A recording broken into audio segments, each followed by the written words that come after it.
कपड़े धोने वाली बहू। शादी के पहले से ही विभा को कपड़े धोने का बड़ा शौक था। कभी नल के नीचे तो कभी तालाब के पास। अरे मेरी नीली वाली लुंगी नहीं दिख रही है। विभा की अम्मा, कहाँ रखी है लुंगी? अरे वो तो विभा ने परसों ही धोकर रखी थी आपकी अलमारी में, देखो वहीं होगी। वो ना मैंने आज धो दी, मुझे लगा कि गंदी हो गई होगी। अरे कैसे गंदी हो गई थी? उसे तो मैंने पहना भी नहीं। हे भगवान, इस लड़की के कपड़े धोने की आदत से परेशान हो गया हूँ मैं। जितना तो घर में राशन नहीं आता, उससे कहीं ज्यादा डिटर्जेंट पाउडर का खर्चा है। इसकी शादी करवा दो, शादी जाए अपने घर में ही करे काम, फिर चाहे घर के कपड़े धोने हो या पूरे गांव के। हाँ ठीक बोल रही हो, देखता हूँ मैं कोई लड़का। वो दिन भी आ जाता है जब विभा को देखने लड़के वाले आ जाते हैं। लड़की मुझे अच्छी लगी। होने वाली सास कहती है, बेटी अगर कुछ पूछना है तो पूछ लो। वैसे तो हमारी लड़की बहुत ही शर्मीली है, जो बोल दो वो मान लेती है, इसे क्या पूछना होगा। अरे कैसी बात कर रही हो माँ, मुझे इन लोगों के घर रहना है, सवाल तो कई है। हाँ हाँ बेटा, पूछ लो ना, क्या पूछना है। आप लोगों के घर कपड़े कौन धोता है? सास का मुंह बन जाता है। देखो, अगर तुम ये कहना चाहती हो कि तुम्हें कपड़े धोने नहीं आते तो सुन लो, कपड़े मैं ही धोती हूँ, लेकिन तुम्हारे आ जाने के बाद मैं रुमाल तक नहीं धोऊंगी। अरे चुप रहना भाग्यवान, बहू बेचारी घर आई नहीं, उसे डराना शुरू कर दिया। वो क्या है ना बिटिया, अभी तक तो ये कल्लू की माँ ही धोती थी, लेकिन अब तुम्हारे पापा तो दहेज में वॉशिंग मशीन देंगे ही। तभी विभा की माँ बोल पड़ती है, सवाल भी पूछा तो क्या। वैसे भाई साहब, मशीन की तो फिर भी कपड़े धोने की कैपेसिटी होती है। मतलब जो बिटिया दे रहे हैं ना विभा, इसे कपड़े धोने का बहुत शौक है। ये आप लोगों के क्या, आस पड़ोस गांव मोहल्ले सबके कपड़े धो दे और उफ तक ना करे। बाहर देखा नहीं आपने कितने कपड़े सूख रहे हैं? सब हमारी बिटिया ने ही तो धोए हैं। बस भी करो ना माँ, शर्म आ रही इतनी तारीफ सुनकर। और तो और एक दाग निकाल कर दिखाओ तो मान जाऊं। हाँ अच्छा, माफ करना बेटा, मैंने गलत समझा। हमें तो रिश्ता बहुत पसंद है। और ऐसे जुड़ जाता है रिश्ता कपड़े धोने का शौक रखने वाली विभा का। उसकी शादी हो जाती है कोयला फैक्ट्री में काम करने वाले कल्लू के साथ। शादी के बाद अचानक विभा चिल्लाती हुई सास के पास आती है। सासू माँ, अरे सासू माँ कहाँ है आप? ये तो धोखा है, धोखा दिया आप लोगों ने मुझे।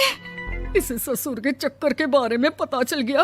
अरे तो उसमें तुझे क्यों धोखा मिला है? अरे नल में पानी नहीं आता, कपड़े कैसे कब धुलेंगे? अच्छा, तू पानी नहीं आ रहा उसकी बात कर रही है। तो आपने क्या सोचा? कुछ नहीं। अच्छा, तेरी माँ ने कहा था कि कपड़े धोने का शौक है तुझे, याद आया मुझे। शौक बोलकर कपड़े धोने वाले मेरे जुनून को कम ना आके सासू माँ, कपड़ा धोना मेरा गुरूर है। तभी पति भी वहाँ आ जाता है। अभी मैंने इसे सनी देओल की फिल्म दिखाई है, उसी के डायलॉग मार रही है माँ। अच्छा सुन, साफ बता रही हूँ, पानी सुबह 4 से 6 और शाम को 10 से 12 आता है, समझी? विभा टाइमिंग सुनकर हैरान हो जाती है। ये क्या भूतों का मोहल्ला है? सुबह 4 बजे उठकर कौन कपड़े धोता है? 4 बजे टंकी में पानी जाता है, फिर सारा दिन धोना ना, किसने मना किया?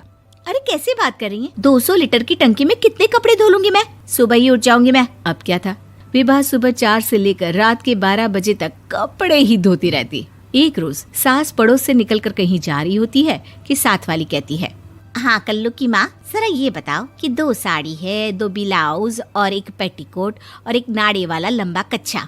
हाँ तो? अरे तो क्या, कितना लोगी धुलाई ये बताओ। धोबन दिख रहे हैं हम क्या? हमारे पति सरकारी नौकरी से अभी रिटायर हुए हैं और बेटा सुपरवाइजर है कोयला फैक्ट्री में। धोबन समझ रखा है हमें। हाय रे कल्लू की अम्मा, माफ कर दो, वो तो मोहल्ले में यही सब बता रहे थे कि तुमने बहू को कपड़ा धुलवाने के काम में लगा दिया है। सास को पड़ोसन की बात सुनकर गुस्सा आ जाता है। वो घर पहुंचती है जहां घर के बाहर ही इतने सारे कपड़े सूख रहे होते हैं जितने कि किसी धोबन के घर पर। अरे ओ कल्लू की दुल्हन, बाहर निकल। माँ जी यहीं आ जाओ, बाथरूम में चादर धो रहे हैं हम। अरे अभी हम धोते हैं, तुमको बाहर निकलो। ये आस पड़ोस वाले बोल रहे हैं कि हम बहू से कपड़े धुलवा कर उसे कपड़ा धोने वाली बना दिए हैं।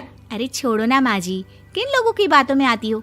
आस पास के लोगों का तो काम ही होता है कि वो किसी तरह सास बहू को लड़ा दे।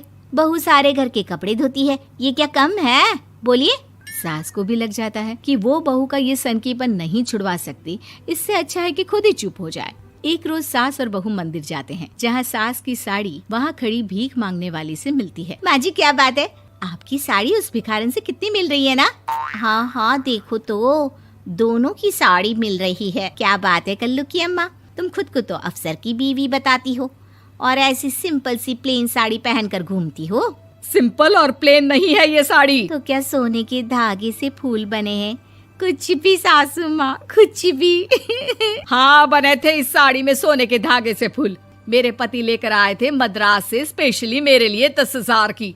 ताहे भाई साहब इस भिखारन के लिए भी सेम टू सेम साड़ी लेकर आए होंगे 10,000 की। सास उस वक्त तो कुछ नहीं कहती, लेकिन बहू के साथ घर आती है और अलमारी से एल्बम निकाल कर लाती है। ये साड़ी देख रही है, ये वही साड़ी है जिसे मैंने अभी पहना था। इस साड़ी में ये जो चमकदार फूल दिख रहे हैं ना, ये सोने के धागों से काढ़े गए हैं। लेकिन तू लोकल वॉशिंग मशीन ब्रश से घिस घिस कर सारे फूलों को निकाल कर साड़ी प्लेन कर दी। मुझे माफ कर दीजिए सासू माँ। और तो और, जब मैंने तुझे तेरी गलती के लिए कुछ नहीं कहा, लेकिन तूने तो सबके सामने मेरा मजाक ही बना दिया। क्यों? बहू को समझ में आ जाता है कि अब से उसका कपड़े धोना बंद।